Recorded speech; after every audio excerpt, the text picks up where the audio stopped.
Well, hello, creatives, community, and kind folks. Welcome to RPG with DBJ, and welcome to the Day of Fire, where you wake up in the morning, look out upon the small town, and you can smell the sense of burning, of carbon, of something rich but tangible in the back of the throat, as if there have been fires burning for hours, days, weeks, and you look outside. Maybe there are braziers or fire pits burning, as everyone knows that on the day of fire, you light a fire that will not extinguish until the sun goes down. And maybe, just maybe, there are people so dedicated to the day of fire that they douse themselves with lamp oil and alight their flesh as they go screaming down the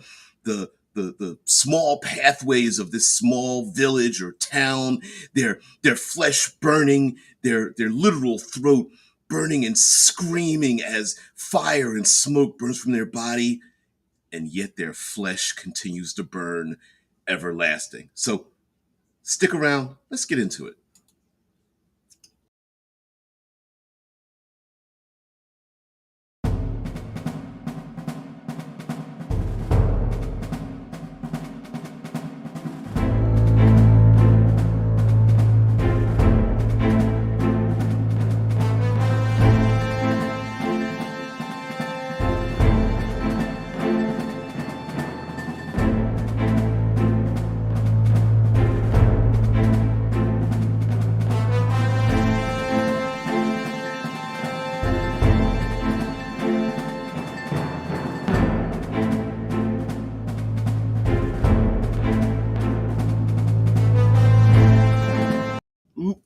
So today we're going to talk about the Day of Fire. We're going to talk about fantasy role-playing games, all of your favorite fantasy genres. And today, on this Day of Fire, do we really know what it means? Because I don't.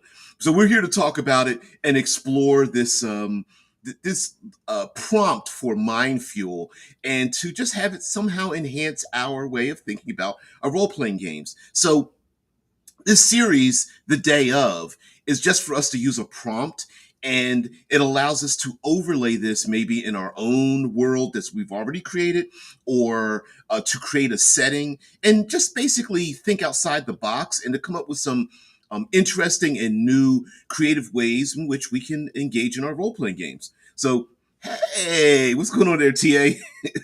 So yes, the channel, side note, the channel has been dead for a while. We've had some issues, many of them not in my control. But today, let's put that aside. We're going to get into this the Day of Fire. So we're going to use the prompt of fire, and I appreciate uh, uh, using our prompt as a day of, because celestial events, basically, um, uh, a day on the horizon when something is about to happen, is a great way to add time and influence into your player characters' lives, so that when the day of comes and whatever prompt you use, you're already foreshadowing a lot of the dangers and difficulties and challenges that your players are going to face. And it's also kind of an excuse for us to use things that maybe we haven't done in a while. So, or haven't had the opportunity to use in a while. For example, if you haven't used ghosts and spirits and shadows and incorporeal creatures, maybe the day of ancestors or the day of spirits or the day of shadows is a great opportunity for you to kind of reach back in and pull it. But today, with the day of fire, um, what this is such a broad scope. We're going to try to narrow it down a little bit, because fire means many things. It can be very life affirming, right? Fire is hearth and light and warmth. And so it could very much embrace that, where as the day of fire approaches, people prepare so that maybe there are great meals being served. This could be in a Arctic region where fire is very difficult to come upon, but everyone knows at least there's one day where everyone can uh, be warm and wrap themselves in cloaks and blankets and shawls and sit around the campfire or stand again in front of the hearth and be blessed that way. Fire is basically the way until electricity came about, we were able to see in the dark and push back the shadows of darkness because our imaginations and our fears are something that really can is something that our own internal fears are the thing that are sometimes more dangerous than actually finding out what was really out there in the dark. So fire can be a good thing. Fire also helps us um, warm food and destroy things that are harmful to us. Uh, how many times have any of you who sat around a fire thrown things into the fire just to see what would happen? Right? We get to make s'mores around the fire. If you're someone who hasn't had a s'more, you need to try it. TA says Ravens Rants did a video yesterday, I think, on world builders disease. Yes, about issues that can plague someone that is world building. Yet we listen.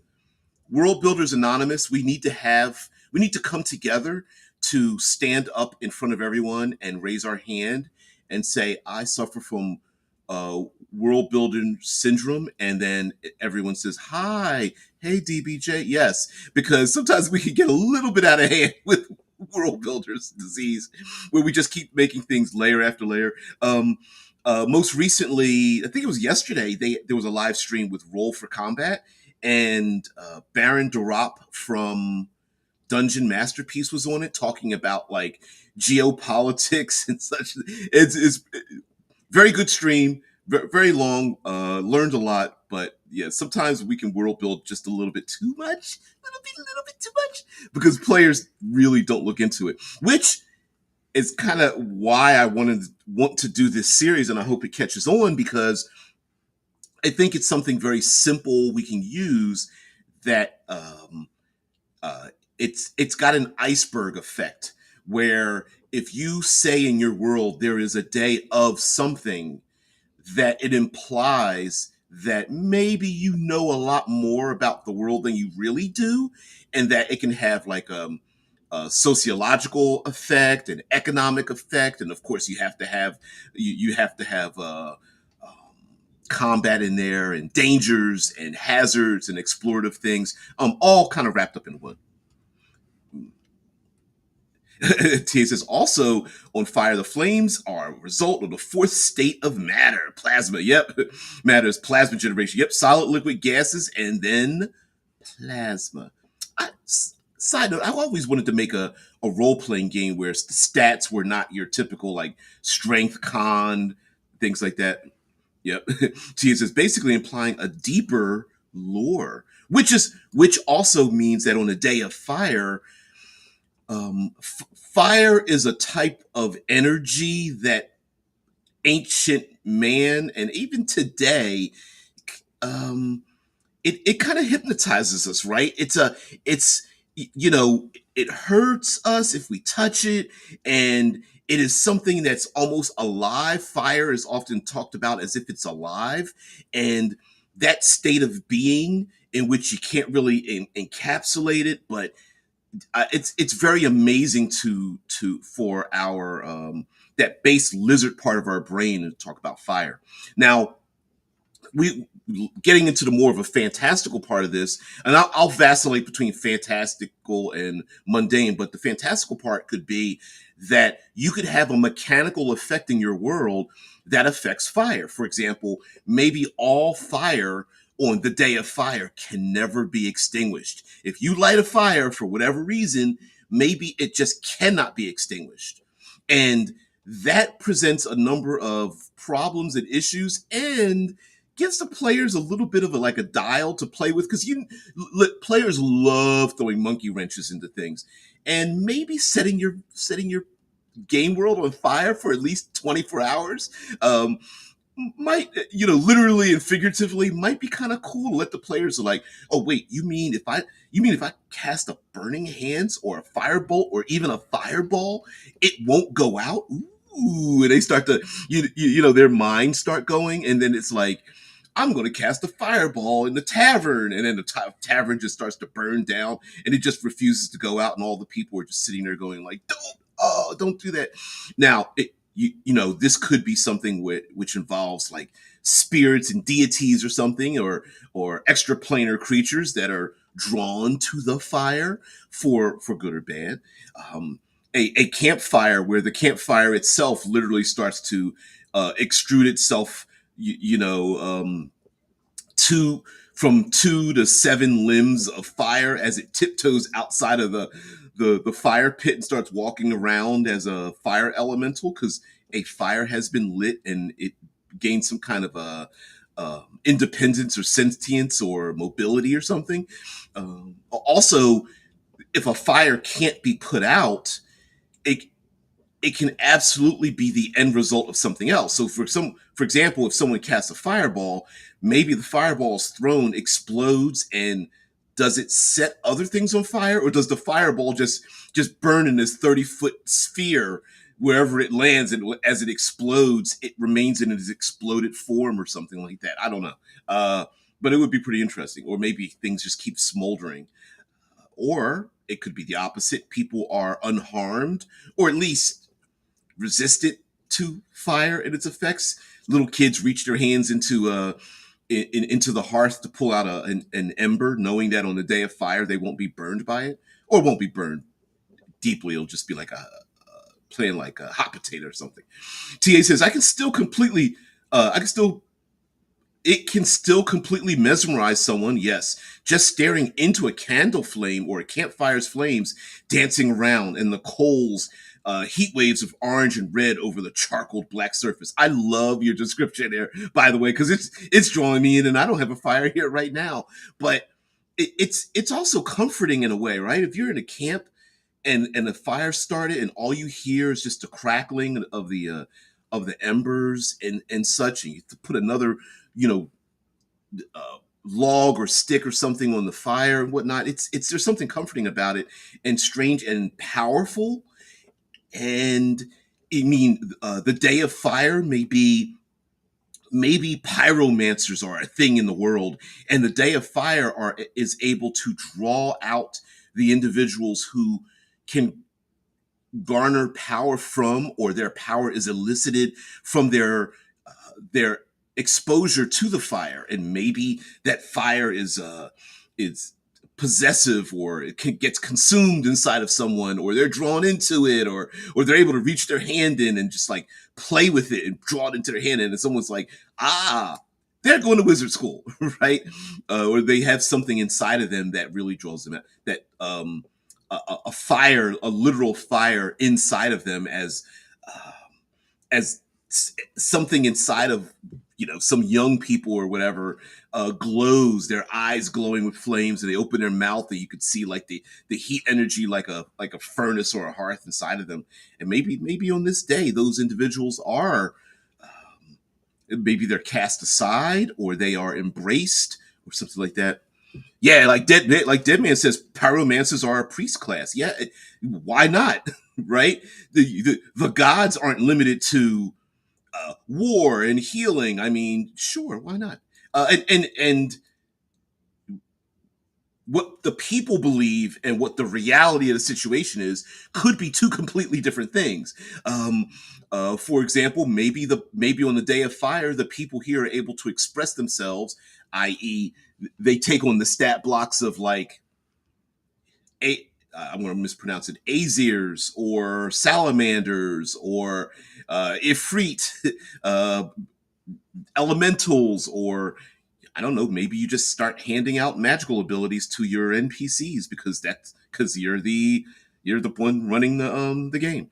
Anyway, TA says, something else as proof Hellfire screensaver was the most popular screensaver for a number of years, over even the Starfield screensaver. Was it?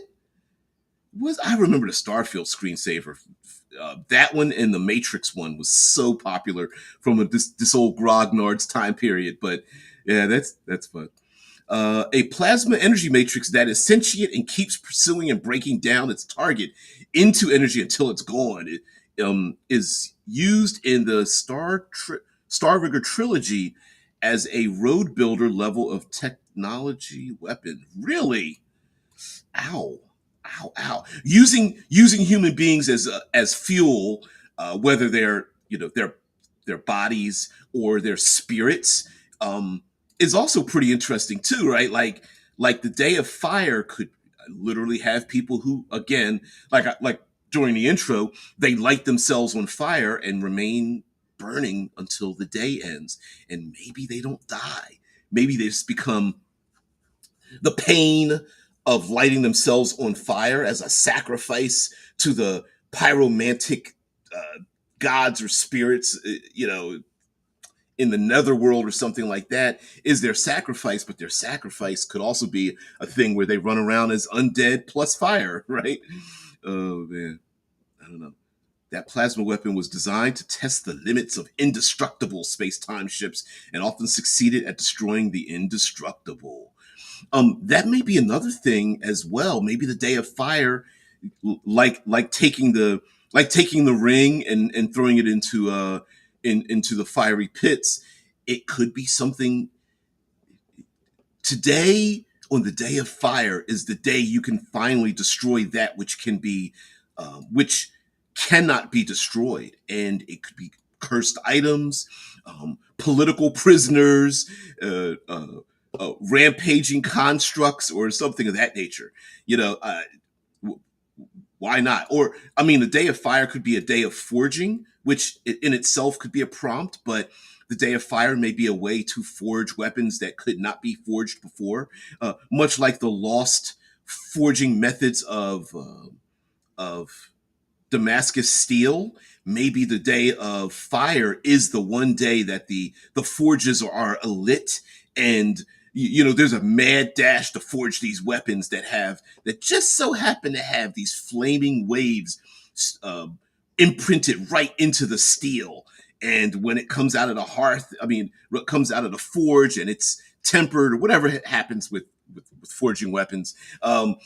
Maybe those living flames dance upon the metal, which could never be forged on any other day. Now, again, with the dangers and altering things, I think this idea of the day of gives us a perfect excuse to change the rules of how the world works, so that you can kind of change the dynamic in how the player characters act and react. I mean, if one or more of your players loves to use their fire spells, but that in turn summons, it's like a beacon that summons hellhounds and a freet who's followed by an entourage of, I don't know what else is the flaming out there. Shadows that you've changed their damage output to make into fire damage, or what is it, steam methods and lava methods or whatever. Doesn't matter. The point being is that if the players know, or they discover that on the day of, and you can fill in the blank after that, that the rules are changed, now how they interact with the world is also a way for them to go, wait a minute, like maybe there's a new way we can interact and change the dynamic and make it work for us or against us. So if the pyromancer player character in the group is having it pretty easy, maybe add a little bit of a challenge and say, hey, listen, you can cast as many fire spells as you want. As a matter of fact, on the Day of Fire, your damage is increased by 50%, your ranges and area of effects are increased, and the person's like, yeah, right? And then you go, but these other creatures that are, drawn to fire, they're going to come at you first. Like you're the beacon, and they're going to come after you. And maybe the player's like, oh, I don't know if I want to have that, right? Or maybe you create your own like wild magic table, and if you summon in magic, it's the fire itself is so uncontrollable on this day that you might lose control of it and uh, set yourself on fire, burn your own soul out, or something like that. So there's any number of things we can change. Also, spontaneous combustion could be a thing. If the player characters look on the horizon and they sniff in the air after spending the night in the inn, and they're like, "What's that?" And everyone looks outside, and they're just, they're worried, but they just have a solemn look on their face, and they go, hey, the fires have started on, in the great wood, and every period of time, here comes the fires because of bolt of lightning or just simple spontaneous combustion because of the dry kindling starts a fire. And PCs are like, but we've got to go that way to get to the front door of the dungeon. That's where our experience points are at.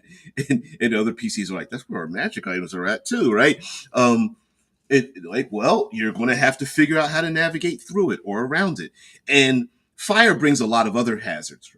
For example, a large fire might create a visual hazard to see between one place or another, such as a random walls of fire go up between the PCs and their enemies.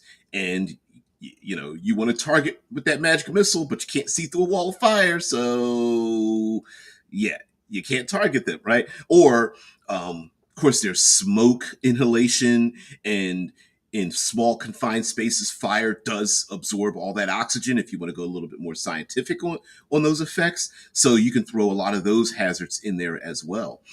Also, the behavior of human beings in general. In this day of series, we can become very accustomed. We adapt our behavior to many things, no matter how dangerous or bizarre they are. And so, on this day of fire, people walking around with a lot of torches or lamp oil and starting fire pits and things of that nature, or heck, even again, dousing themselves in lamp oil and lighting themselves on fire, even if it will kill them, could be a pretty interesting way of navigating the world if the player characters are trying to talk to some NPCs, and the NPC is like, I'm not hearing, you're not saying the things I want to hear. I'm about to light myself on fire. You better make your, air quotes, you better make your die rolls here and convince me of something, because I'm about to like murder kill myself or turn myself into a flaming zombie skeleton or something is going to run down the streets and start lighting things on fire as the PCs need to save the MacGuffin, which could be a person, place, or thing. Um, uh, Also, fire can also have other connotations. Um, we use the word fire and heat and things like that to represent other things, aggression and anger, the spirit inside of someone who's got a great fire inside of them to do a thing. And so the day of fire doesn't necessarily need to be uh, comets falling from the sky or blasts of flame coming out of the ground, although kind of, those kind of things are probably kind of cool, right? But it also could be maybe anger rises on the day of fire. And despite the fact that PCs are standing on the outside going, guys, we all know on the day of fire, everyone's going to get upset. Maybe the people that are in it don't realize that on the day of fire, their aggression levels are extremely high. And so if you're using some kind of morale or something, that everyone's like on edge, like, what did you say to me? And like, I just wanted to buy some supplies. Why'd you want to buy supplies from me? Did somebody say something to you? Like, no, you've got to stand in the bazaar, and I just went to trade you gold pieces for this stuff, right? And people just start getting offended by the most minor of things. That could be a thing as well. Also, the opposite of that is on the day of fire, maybe people who are extraordinary, that fire in them, those zero level NPCs running around your world, maybe some of them become extra special, extraordinary. They become those first level, second level, fifth level CR stat block things that you stole. They become greater than themselves. They become ascend, or at least temporarily become like a, you know a burning star in this world, and which might be a good thing or a bad thing, right? Again, could they be recruited into into a faction that's going around trying to recruit them with proctors looking for these individuals that have something inside of them? Or is it the opposite? Are they witch hunters and telling everyone, like, we've got to put them down? They have the proverbial fire extinguishers and trying to put these people down because they are very dangerous, and the population needs to understand, like, yeah, that family member that you think is cool isn't. Mm. TA says something to be realized and used maybe is that the fire is the release of energy that is stored in something by being pushed up a hill and then allowed to roll downhill. Oh, like like potential energy. Maybe there is a potential energy that is never realized until a day like today. Like you said, maybe there is the laws of physics change a bit. So you could have someone riding on a horse at full speed, and the horse's hooves alight on fire, and they become like a flaming nightmare, or something like that. Not a very good movie, but a very cool image in the Ghost Rider movie where he's riding on a motorcycle and he finds another gentleman who was still alive from, I don't know, the good old Western days, and he rides on his horse that just catches on fire and starts trailing flaming hoof prints behind it. It's kind of a very cool image. TA goes on to say, in a star, the energy is from the infalling matter. Yep, due to the deep pit of such powerful gravitational well. Yes, uh, stars and even black holes fling very powerful energies out of it, and a star is, what is a star? Basically burning iron, um, because of the deep gravity in it, as the literal um, breaking of bonds, fusion and fission happening all at the same time and such. That could be something taken a little deeper. The How do we look at fire? Is fire a an end result of something from the pits of hell and the abyss and the nine hells, or is fire just an elemental power and has crossed a barrier from on this day of fire, and that the membrane between our material world and the realm of fire could be very thin, and people could be recruited, individuals could translate back and forth. Maybe there are not just elementals, but fire endowed stat blocks that you just pick up along the way. Like, maybe there are, I don't know, what's a good one that you can play with? Like, mm, let's say Naga or something. The snake people with the human heads on it that have magic or something, or sphinxes or something. Maybe they have flaming wings and they're able to come through or something. I don't know. You could play with it. That's what we're here for, to come play with it. With the tree, with the tree pushed the atoms up a hill to a more energetic storage molecule from a lower energy one that laid at the bottom of that hill, so the power being released might have a negative outcome for the thing releasing it too, draining it of power. The longer the power is released from that fire. Oh, so are you saying like it's a using the concept of nothing is created or destroyed. It's just a translation of energy into matter, and matter into energy. Hmm. Hmm. I wonder if there's a way, like, I could imagine people or things like, okay,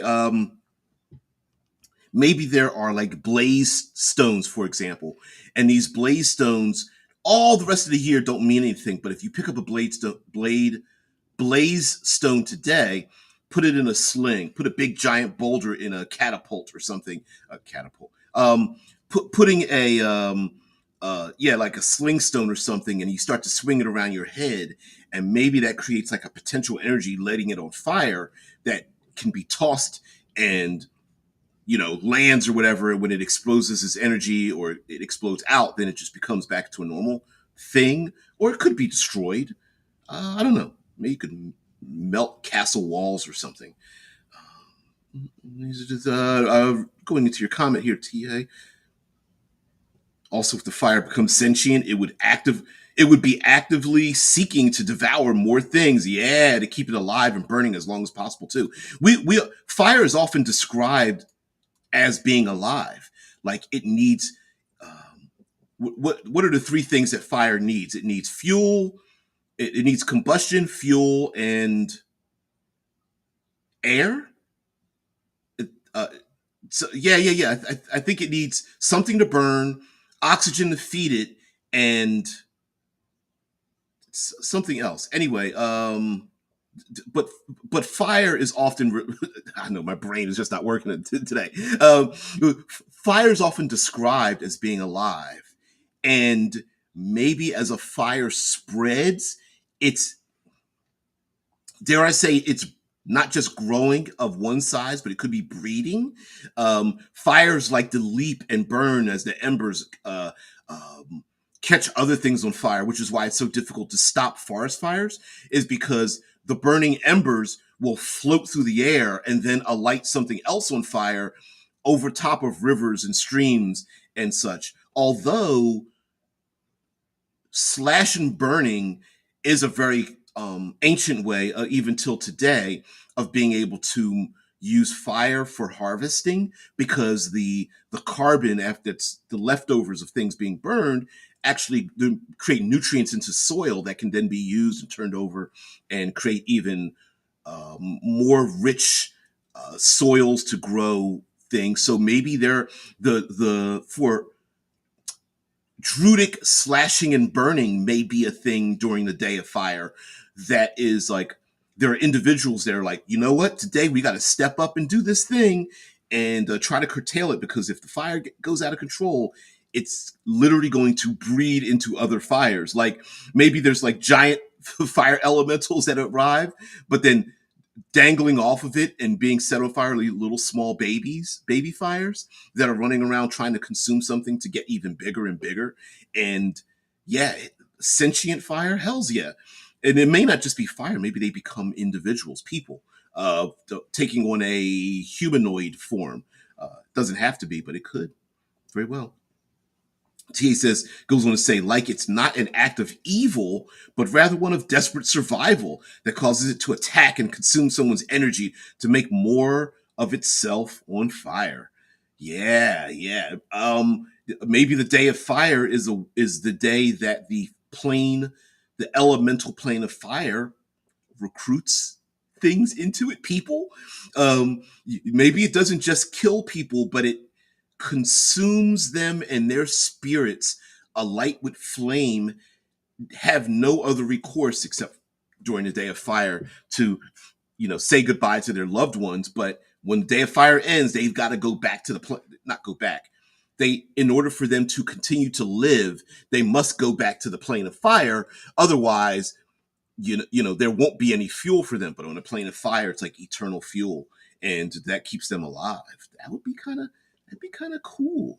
I don't know. I just think that there's so much we can pull from this. Meaning, like for example, maybe when players are exploring out in the world on the Day of Fire and they're having their conflicts and such, maybe by accident, a battle axe's blade sparks against a shield held by an orc soldier, and that spark could light something on fire around them. And they both look down at the ground as the fire starts to spread, and they're like, "I didn't do it, you did it." Like, no, I didn't do it, you did it, right? And again, gouts of flame and fire erupting from the ground.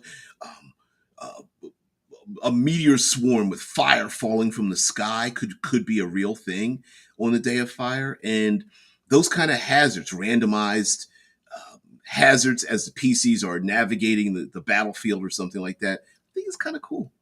Kind of cool. TA says you need oxidizer. Detroit by Dark says destruction can precede creation. Yeah, maybe. Yeah, what a weird. Could you imagine the PCs are just like the Day of Fire, no big deal, and they come into town and people are like setting buildings on fire. But again, the slash and burning of crops and things like that is it.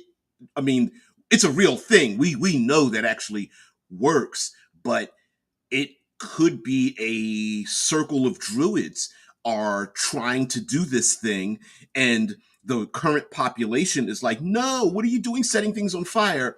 And they don't understand that through that destruction comes something new. But if people are setting their own homes on fire, that would be kind of strange as well, right? But thank you there, Detroit by Dark. TA says, or a day of energy built up that causes a release of fire eggs like a phoenix being birthed after a long period of incubation, seemingly being no fire, but really it's just preparing to erupt, like maybe a volcano rumbling away until the day it erupts. It seems to be completely dead. Yeah, I mean the idea of the phoenix, right, where the phoenix flaming bird, um, the fire literally consuming itself only to be reborn again from the ashes of itself. Yeah, maybe on the day of fire, these people are able to defend their nation by birthing a thing like an incubation, right? Norm, on any other day, there are people tending, let's make it like a monolith or an egg or something like that, and no one understands why they're protecting these things. It's like, isn't that just a useless stone?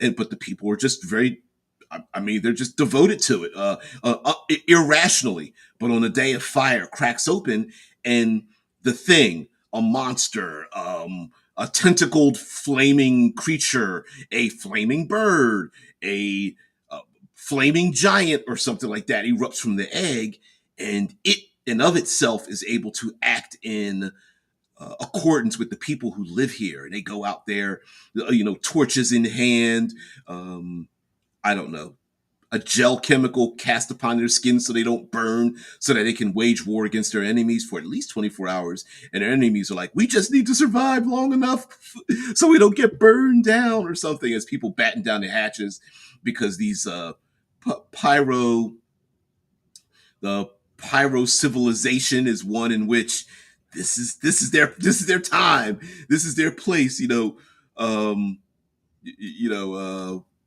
pulling upon the first couple of lines of the Eminem song, right? Like, you only got one shot and this is it. What a very strange kind of people, um who could into Messiant paint. In, is, am I pronouncing that right there, Ta? Intumescent paint, like paint that can light itself on fire, at least temporarily or something. Siege engines, siege machines, like fantasy tanks or something that are able to not only light themselves on fire, but not illuminate it, and then are able to engulf themselves in flames, but the people inside are able to protect themselves. uh, Intermucient paint. It can protect a raw egg. The gel. Yes, yes, yes. The stunt gel, right? Like that's how they're able to do stunt work where someone is lit on fire for very long periods of time without burning. Yeah, it can protect a raw egg from a blowtorch for like 10 minutes, leaving the egg still cold and raw inside. That, and what's the material? Aerogel is has more air in it than gel, and aerogel is completely non-heat thermal conductive. So you could take a blowtorch on a piece of aerogel and on the palm of your hand and not get burned or something. That would be kind of different. Like maybe there is a potion, a salve, a special mind material or concoction or something that can be created that protects people on this day of fire, and everyone's trying to acquire it, and the PCs are like, why is everybody like getting these like buckets of strange, I don't know, oily fluids or something? That sounds kind of like gelatinous cube stuff, right? But really what it is they're like, hey, on a day of fire you better have this. It's like spraying mosquito repellent. Like, you better wash yourself in this stuff or else. And then all of a sudden the sun rises, and on a day of fire, the literal fire from the sun starts licking down on the ground, lancing the places with burning, I don't know, burning walls of fire and blasts of flames and lasers or something like that. If you want to go a little bit more sci-fi. TA says the trick it is hard, foamy graphite foam that forms over it, so it would leave the people after being protected in a hard casting. They would have to break out like a person cracking out of a statue made of graphite. Like the end of the first Ghostbusters when, Sigourney Weaver broke out of the demon dog stone sculpture. I like that because that adds another it adds another problem, but it's something the player characters may need to use. You know, your bardic character running around with the cleric or something. It's like, all right, we're being attacked by like 6 fire elementals. Let's dunk the stuff on our heads and then duck down. And then all of a sudden, the PCs, are they saved? Sure. Do they have to like break themselves out of the shell? That too. Although the player characters could use it to save the MacGuffin, a person, place, or thing covered in this gel that hardens to protect people from being burned, but then at the same time you could suffocate in it. If it hardens and it's very heavy, that means that the person, place, or thing they're trying to protect can't be moved because they've gotten hundreds of pounds or kilograms of this stuff cast on top of it. I like it. Deadman says, like the sun in Super Mario 3's desert levels. Yeah, you gotta like cover it up and hope. I'm not familiar with the sun in Super Mario 3, but I'm sure everybody else knows it.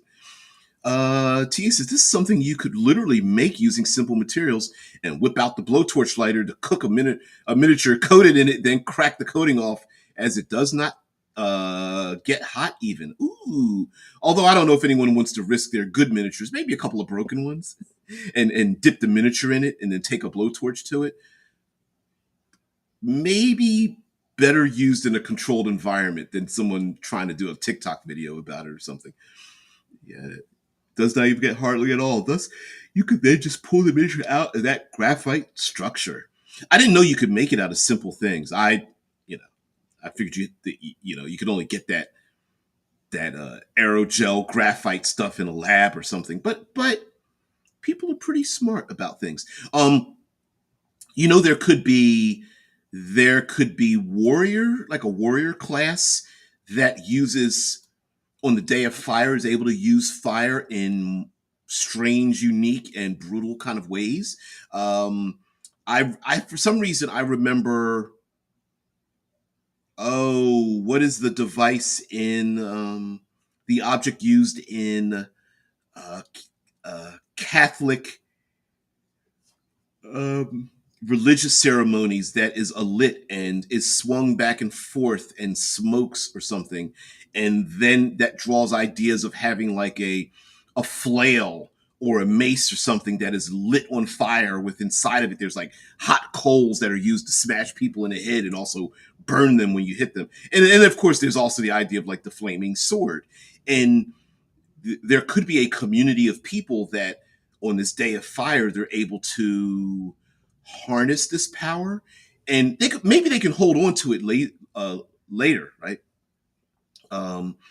Deadman says the sun in Super Mario Brothers 3 desert levels would drop fireballs down on Mario from I'm calling I always want to call them braziers. Brazers. Yes, the flame. Yes. Okay, yeah, I get it now. Where this could be a thing. Like it we may not have to go as arcane as this, meaning like on the day of fire, because I said I was going to vacillate between mundane. Maybe fire is just a common element that's being used to foreshadow for the player characters. Hey, when you're going to go into the deepest dungeon of the deep, you're going to encounter a lot of fire and flaming aspects as you navigate. So you may go into a dungeon where above your heads are precariously balanced braziers, which if they are, the enemy uses long pikes to tap them from the ceiling, which dumps flaming kindles on top of the PCs. And so during certain actions, they're fighting gnolls or something, but the gnolls know if they reach up above them their heads with the pikes, it can also light their enemies on fire, the PCs, the adventuring group. And so the player characters both have to fight off the enemy and be aware that above their heads might come something tumbling down on top of them. And that could be a little thing um to add to the world. Like, again, the idea of gouts of flame shooting up from the ground, the idea of flame falling from the sky, flaming arrows, flaming pitch, uh, that kind of stuff. Maybe that becomes a thing in the world.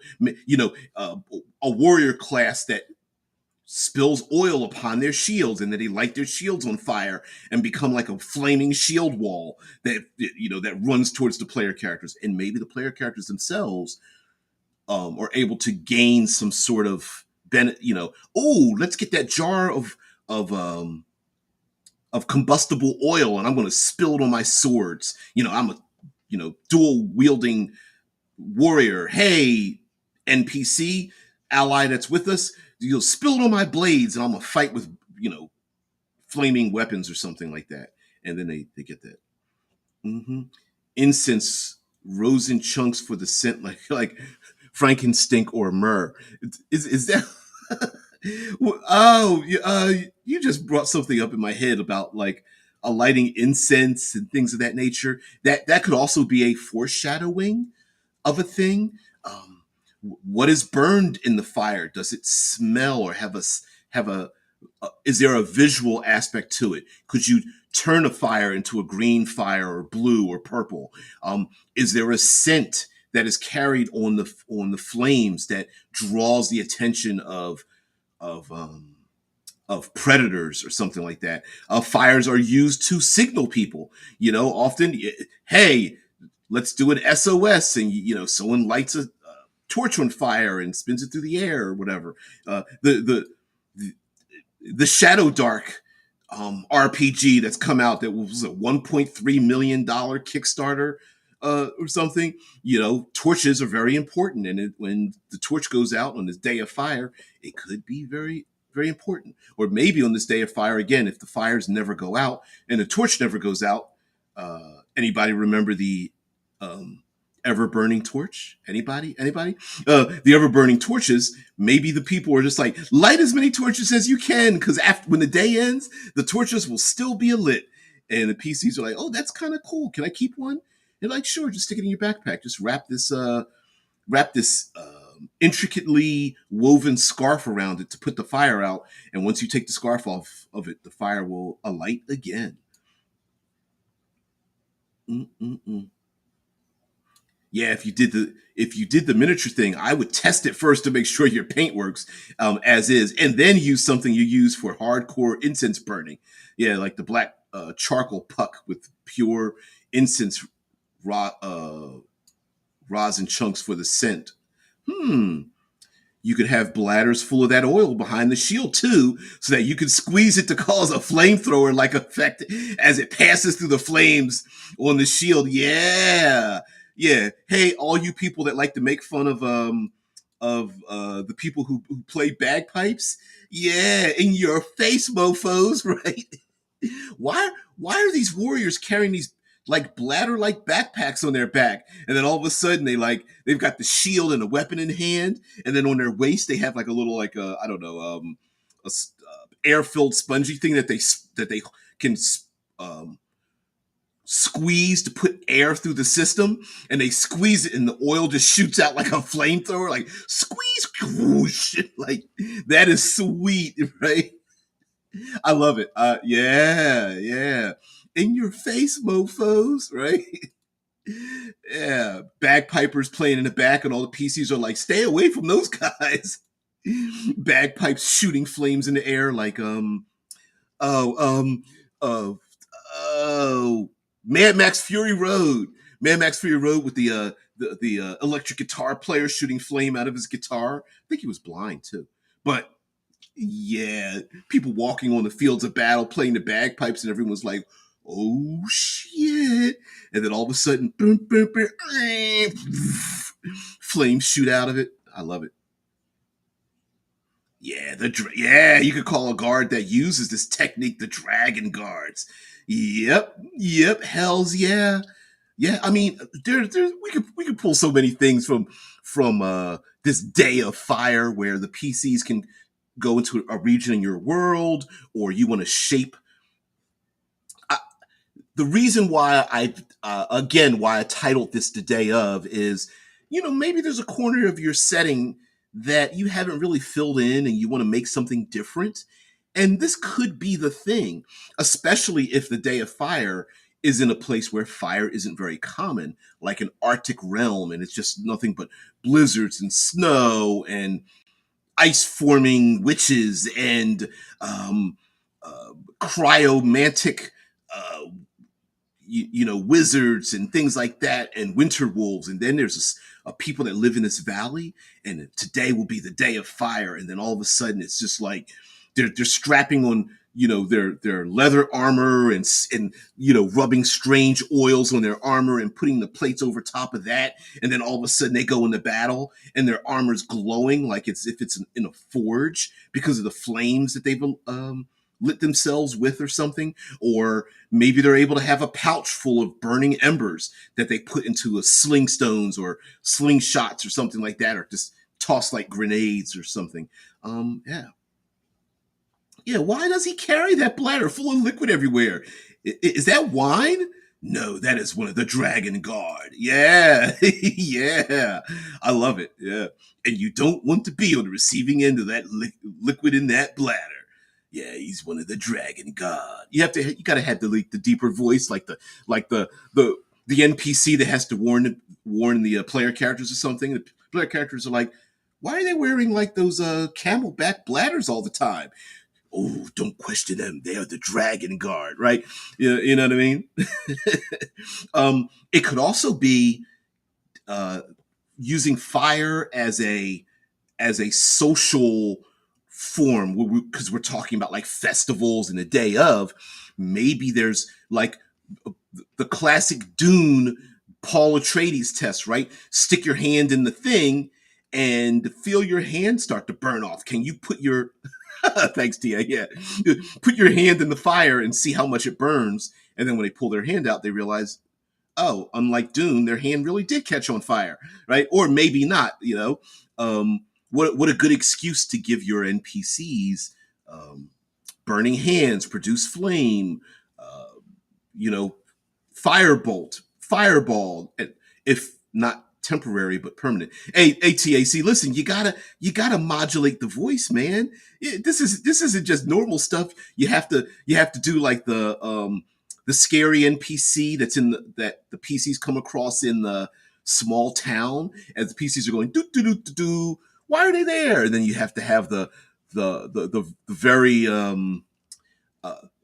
the old man or the old lady that's lived there forever and seen everything, but they have to warn the old young bucks, don't you ever touch the, I don't know, the flames of the Dragon God, Well, why? They will burn your very soul. Spittle coming out, yeah. TA says, I seriously want to hear some narration by you, and when I get myself lab moved and safely to my more permanent place, I definitely want to do some voice acting and TTRPG.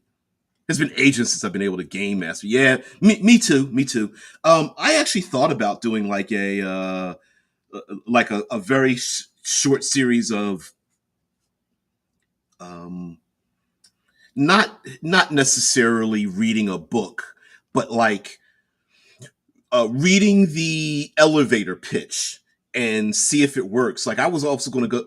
I'm not very good at doing reviews of RPG materials and novels and things like that. I'm not one who reads something from beginning to end and does a very good. That's just not me. I'm very seat of the pants, and I always thought it would be kind of cool to go like, you know what? Let's see if this book comes across the way it's intended, and basically to read like the first page or two of the elevator pitch of whatever it is, right? Like, does it come across and says what it means? Does it mean what it says? And then like do that. I thought that might be cool. Some people are interested in that kind of thing. Um, I don't know if I have the best voice for it, but I like to pretend I do. So so yeah. Um, and also, you know, being a little bit overly dramatic about things is kind of a tool you can use, right? You often don't want to say, "All right, guys, you're being attacked by 5 goblins." What you want to say is, the goblins amass themselves, their green skin glistening, their short but stocky bodies ready to leap upon you. Yeah, are they shorter than you? Sure, but their bestial nature is one in which they will definitely rend your flesh from your bones. They get ready to attack. Roll initiative, right? Like you kind of want to build it up, right? You want to add some drama in there for good or bad, play out the yeah they won, and then play out the oh no, he got stabbed through the heart. Dark green spittle coming out of the goblin's mouth. You know, speaking in goblin, cursing your soul. I don't know. TA says the best tabletop RP role playing games I ran with a friend is a sort of living bibunal, 2 instead of 3, like in a tribunal. Oh, okay, bibunal. I like that. With us toggling off and on like a tag team wrestler team of game mastering. I remember doing that as when I was much younger. We had like a world, air quotes world, but we all shared it, and every time people would just our group kept adding stuff to it as we switched back and forth between the game mastering. I like the idea of going back and forth. Mike Marin says, I more or less only play D&D for the silly voices. Yeah. Yeah. I sometimes I tried to listen to like Critical Role because Matt Mercer does a really incredible voice acting, and sometimes his group to me feels like they kind of like, I don't say ignore it, but like, I don't know, it comes across as like not appreciating it. And I know that they are friends. I'm saying, to me, I was just like, that's cool what he's doing. Like, why are you making jokes? This is kind of cool, but whatever.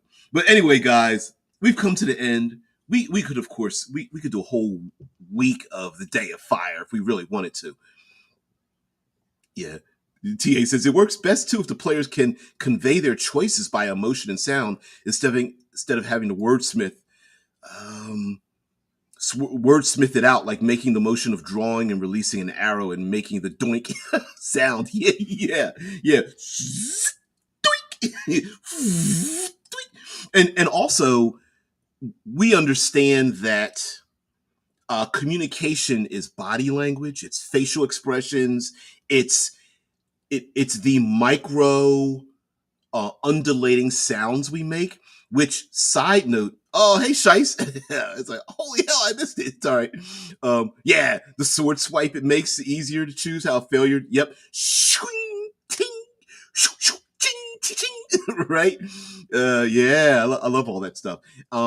There's a really cool AI enabled voice system that was implemented, and this is long before the Chat GPT thing, ruled the world, where the voice emulator would talk to people. So it's a completely artificial voice, but it sounds like a man or a woman or whatever, making phone calls for people, and to allow the system to think, it would include the and I don't know the name of this feature that we human beings do when we communicate, but the ums, ahs, the pauses, the grunts, the sound undulations that aren't words but they have a meaning, were included into the automated system. So when the automated system would say, would call someone, and they did this as a real test. I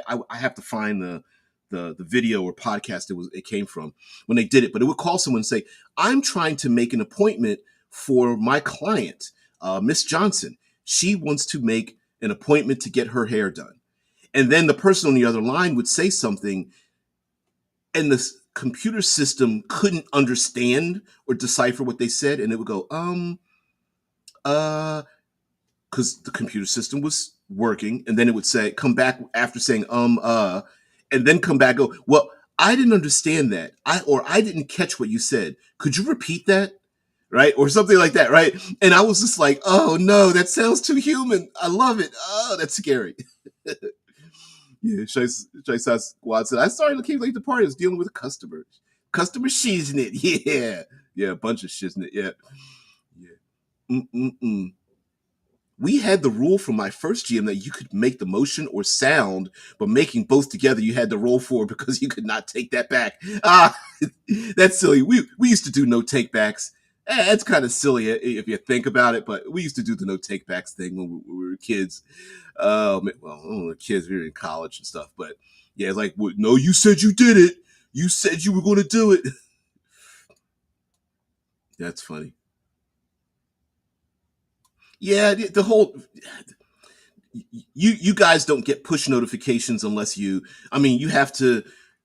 Unfortunately, you have to be more proactive nowadays because if you just are subscribed, it won't come across your feed because the the algo mechanism doesn't push it. Like for example, I am not the most prolific individual, so you're not going to get notifications unless you ring the bell, you hit the like button, and do the subscribing and do all that kind of stuff. And unfortunately, sometimes you have to go back and do it again to get more notifications because it doesn't know that you want to be here or be notified about it. Especially if I don't produce a lot.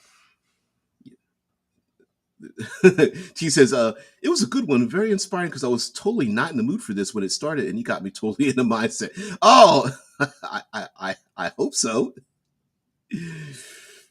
Shai says, yeah, I was going to hijack your last year with a bunch of Within the Ring of Fire stuff. Morgul, the god of the sea and the fire at the end of the world. Yeah, and Within the Ring of Fire, there is a god who, um, before we get out of here, there is a book called The 77 Thrones, which is part of a supplement to Within the Ring of Fire. And one of the greatest things is it details the sins, I would say, dare say, the arcane and deific notations that if you are to worship a godling or deity or demigod or whatever, you are expected to do or not do a thing. And I'm gonna get to that. I'm gonna get to that, Mike Baron. Let me put this up right here.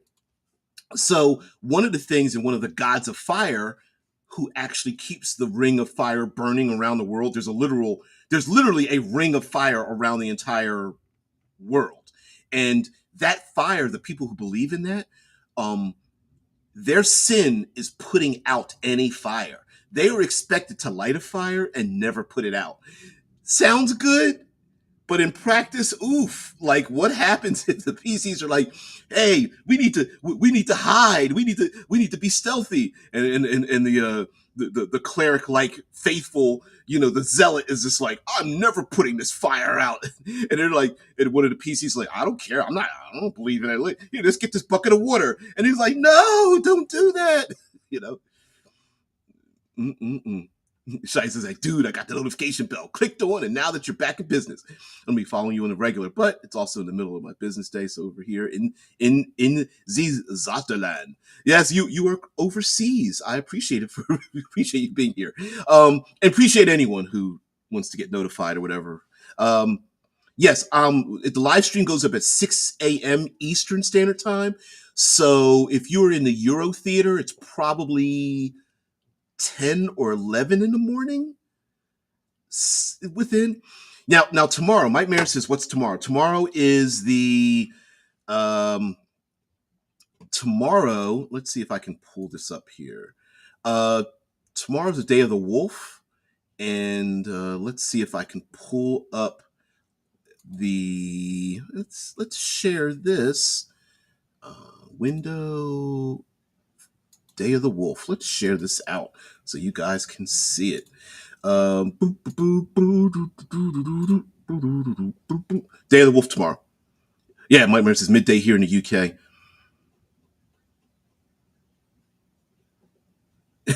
Oh, thanks there. Shai's telling me about remembering the lore. I remember a little bit. I'm pretty good at remembering some of these things. Yeah.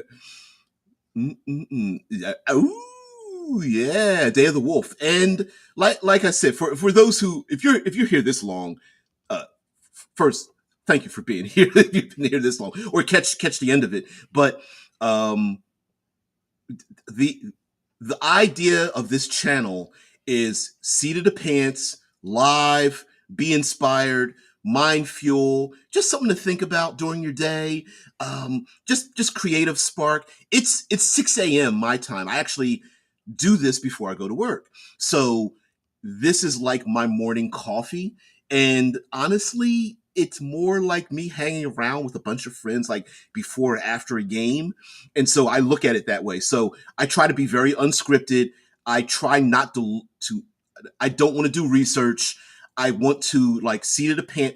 I want to let you guys um, correct me, add in information, tell me I'm wrong, like all that shit, like all that. Like, hey, DBJ, you have no idea what you're talking about. Type anger. I'm looking for that. Like, because maybe somebody else doesn't know. I don't know.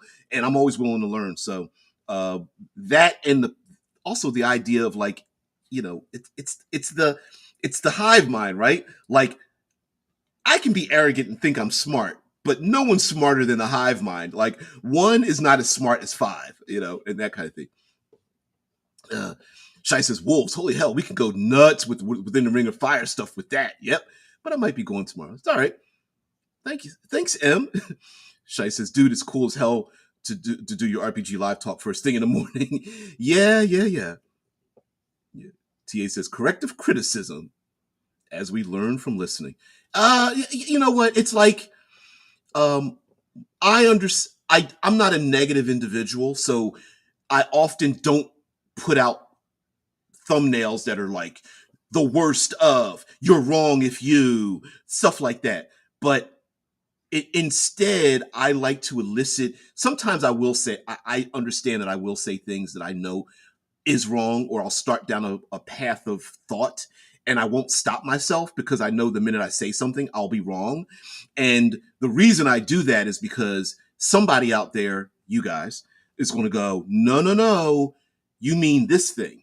Deadman is a perfect example of somebody who's like, dude, this is what you're talking about. This is what you're referring to. And I'm like, don't.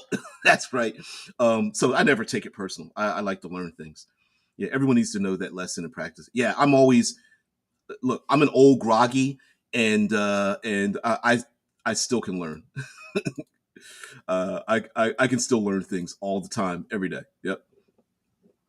Mike says I put a bunch of thought into werewolf-based society like the vampire empire and Legacy of Kain, and of course, the White Wolf games. You can't go anywhere without having the White Wolf games, right? Where the